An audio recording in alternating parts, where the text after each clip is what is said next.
Good evening, friends. Good evening, fiends. Good evening, Dovahkiin Supremes. Welcome to the vampiric side of abitlate, where tonight we are reading some Elder Scrolls lore.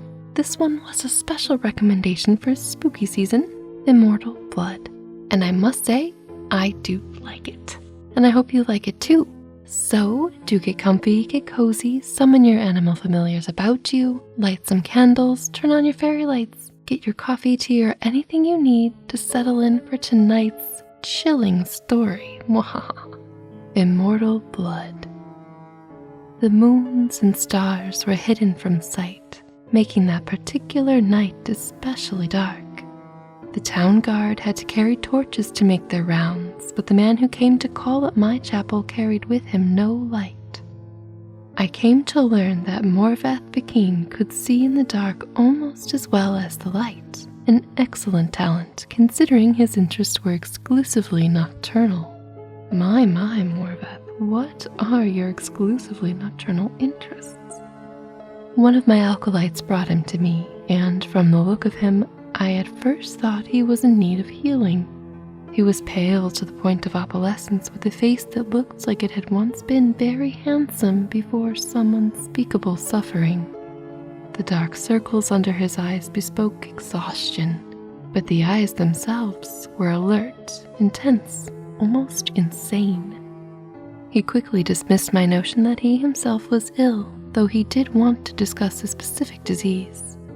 Vampirism, he said, and then paused at my quizzical look. I was told that you were someone I should seek out for help understanding it. Who told you that? I asked with a smile. Desinia Gray. I immediately remembered her, a brave, beautiful knight who had needed my assistance separating fact from fiction on the subject of the vampire. It had been 2 years, and I had never heard whether my advice had proved effective. You've spoken to her? How is her ladyship? I asked. Dead, Morvath replied coldly, and then responding to my shock, he added to perhaps soften the blow. She said your advice was invaluable, at least for the one vampire. When I last talked to her, she was tracking another. It killed her. Then the advice I gave her was not enough, I sighed. Why do you think it would be enough for you? I was a teacher once myself, years ago, he said. Not at a university, a trainer in the Fighters Guild.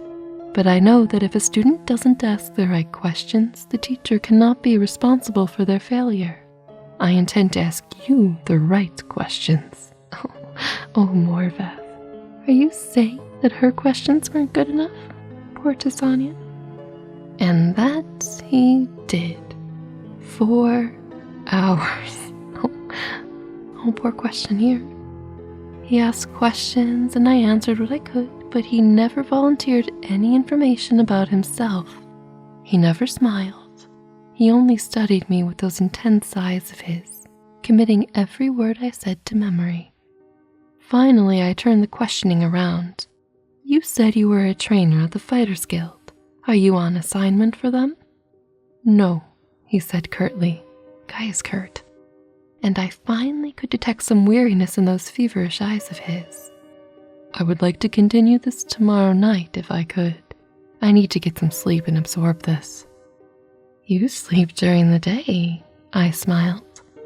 To my surprise, he returned the smile, though it was more of a grimace.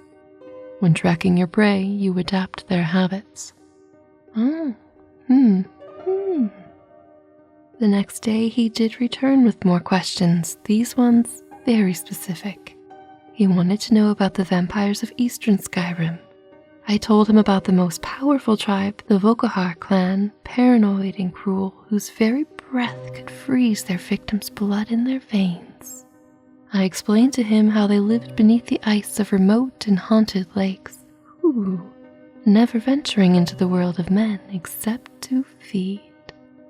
Vampiric listened carefully and asked more questions into the night until at last he was ready to leave. I will not see you for a few days, he said, but I will return and tell you how helpful your information has been. True to his word, the man returned to my chapel shortly after midnight 4 days later. There was a fresh scar on his cheek, but he was smiling that grim but satisfied smile of his. I feel like that's the first time he's smiled like that, but it's a smile of his that we know well, I guess, by this point. Your advice helped me very much, he said, but you should know that the Vokahar have an additional ability you didn't mention. They can reach through the ice of their legs without breaking it. It was quite a nasty surprise being grabbed from below without any warning. So they have this ability, or did they have this ability? Are they all gone?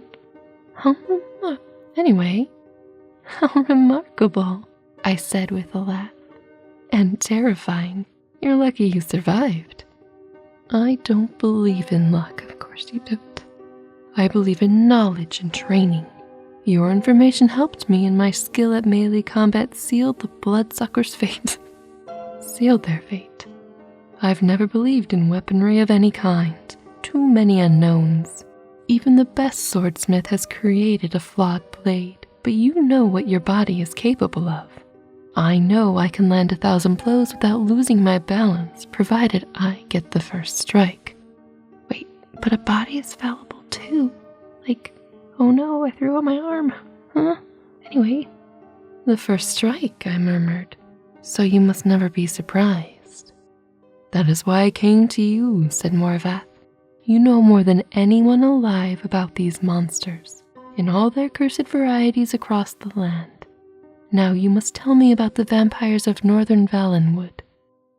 I did as he asked, and once again his questions taxed my knowledge. There were many tribes to cover. The Bonsanmu, who were indistinguishable from the Bosmer except when seen by candlelight.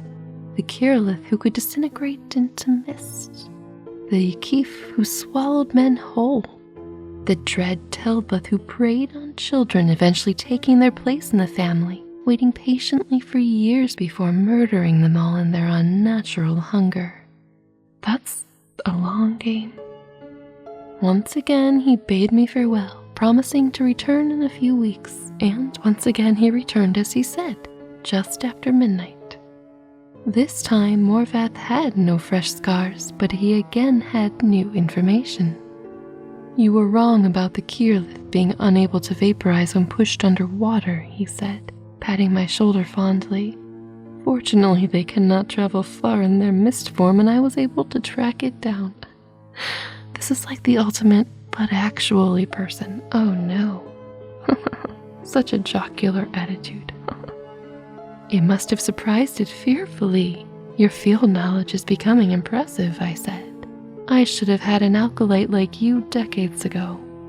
I feel like you should be questioning these little hints we're dropping. Now tell me, he said, of the vampires of Cyrodiil. I told him what I could.